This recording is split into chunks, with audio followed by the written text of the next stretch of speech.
मैं आर.के. सिंह कक्षा 4 की विज्ञान की कक्षा में आपका स्वागत करता हूं। आइए बल, कार्य और ऊर्जा, फोर्स, वर्क एंड एनर्जी, इस पाठ के बारे में जानते हैं।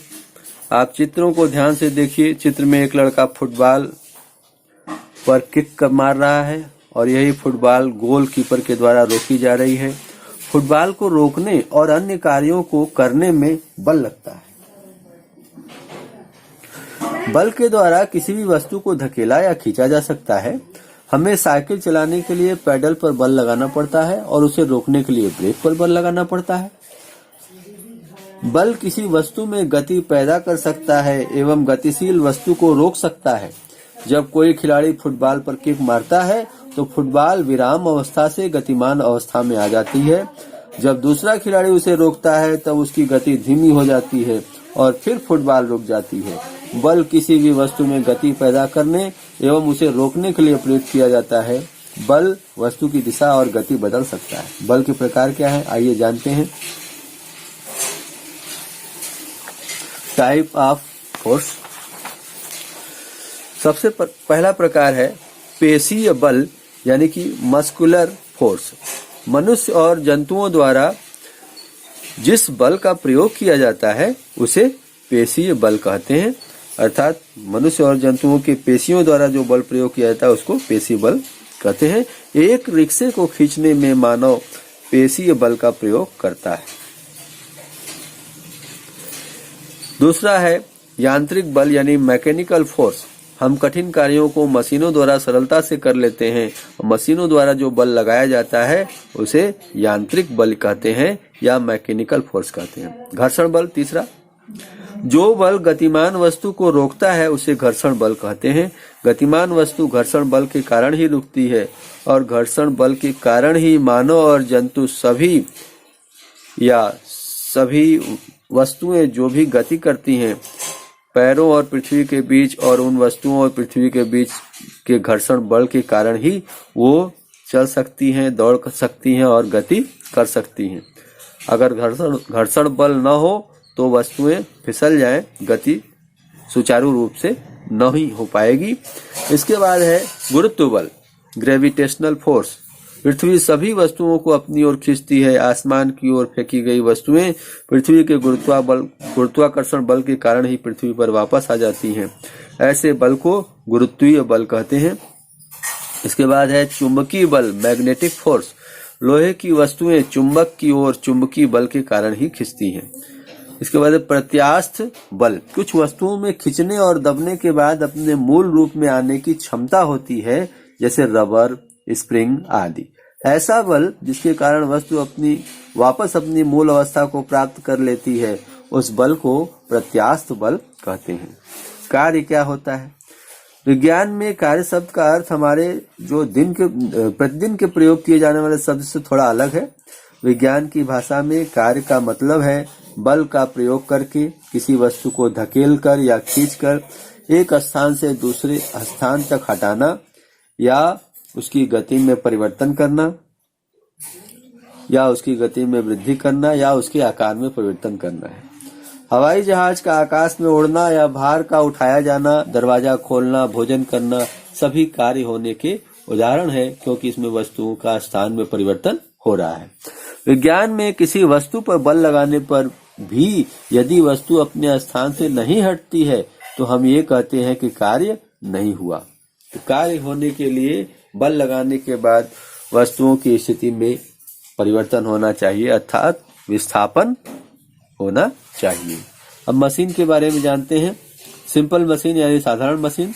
कई बार हम कार्य को सिर्फ अपने हाथों के द्वारा नहीं कर पाते।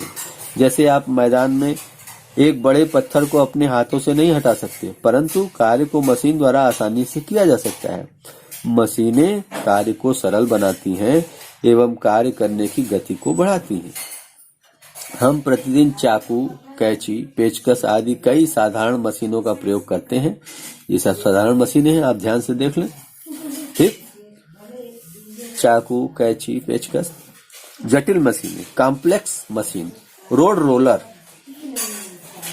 क्रेन, सिलने की मशीन, सिलाई मशीन। कपड़े धोने की मशीन आदि जटिल मशीनें कहलाती हैं।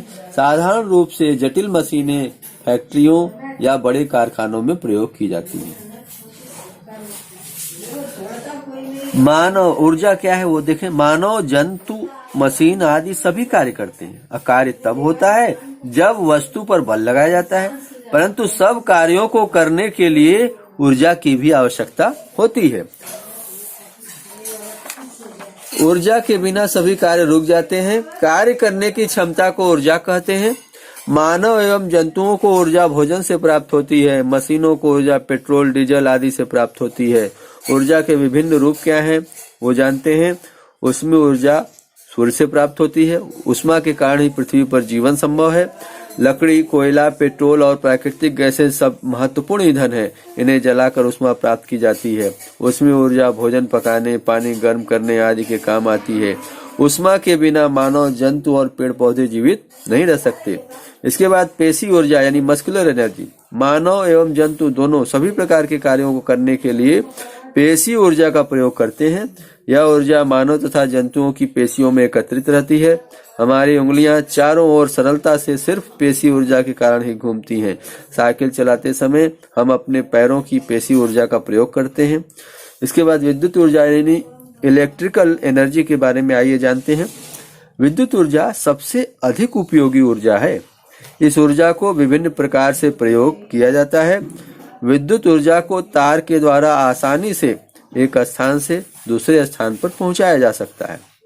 विद्युत ऊर्जा को मशीनों के द्वारा दूसरी ऊर्जा में भी परिवर्तित किया जा सकता है, जैसे पंखे की मोटर एवं फ्रिज के द्वारा इस ऊर्जा को यांत्रिक ऊर्जा में, हीटर एवं प्रेस के द्वारा इस ऊर्जा को ऊष्मीय ऊर्जा में परिवर्तित किया जा सकता है।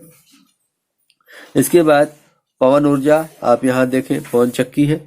वायु में गति के कारण ऊर्जा होती है। इस ऊर्जा का उपयोग पवन चक्की को चलाने में होता है। पवन चक्की का उपयोग आटा पीसने की मशीन को चलाने, कुएं से पानी निकालने एवं विद्युत उत्पन्न करने के लिए किया जाता है। पवन ऊर्जा नाव चलाने और गुब्बारे के उड़ने के लिए भी उपयोगी है। इसके बाद जल ऊर्जा। बांध है, बांध में ऊपर से पानी गिर रहा है। बहते एवं गिरते हुए जल में बहुत ऊर्जा होती है। साधारणतः जल ऊर्जा का प्रयोग विद्युत उत्पादन के लिए किया जाता है। विद्युत गृहों, पावर हाउस द्वारा बांध बनाकर जल ऊर्जा को विद्युत ऊर्जा में बदला जाता है। जल ऊर्जा द्वारा उत्पन्न इस ऊर्जा को जल विद्युत कहते हैं। सौर ऊर्जा, सोलर एनर्जी। सूर्य पृथ्वी पर ऊर्जा का मुख्य स्रोत है। सूर्य हमें प्रकाश ऊर्जा और ऊष्मा देता है। सूर्य की किरणों से मिलने वाली ऊर्जा को सौर ऊर्जा कहते हैं। इस ऊर्जा का प्रयोग हम भोजन बनाने में करते हैं। हरे पौधे भोजन बनाते समय इस ऊर्जा को रासायनिक ऊर्जा में बदल देते हैं। सभी सजीव प्राणी अपना भोजन पौधों से प्राप्त करते हैं। यह रासायनिक ऊर्जा पेशी ऊर्जा में बदल जाती है। कुछ उपकरण जैसे solar cooker, solar water, solar battery आदि सभी सौर ऊर्जा से चलते हैं। इसके बाद है परमाणु ऊर्जा, एटॉमिक एनर्जी। परमाणुओं के विखंडन से प्राप्त ऊर्जा को परमाणु ऊर्जा कहते हैं। इस ऊर्जा का प्रयोग निर्माण और विनाश के लिए किया जाता है। इसी के साथ हम आपको अगले लेक्चर में मिलेंगे। आप हंसते रहें, मुस्कुराते रहें। जय हिंद, जय भारत।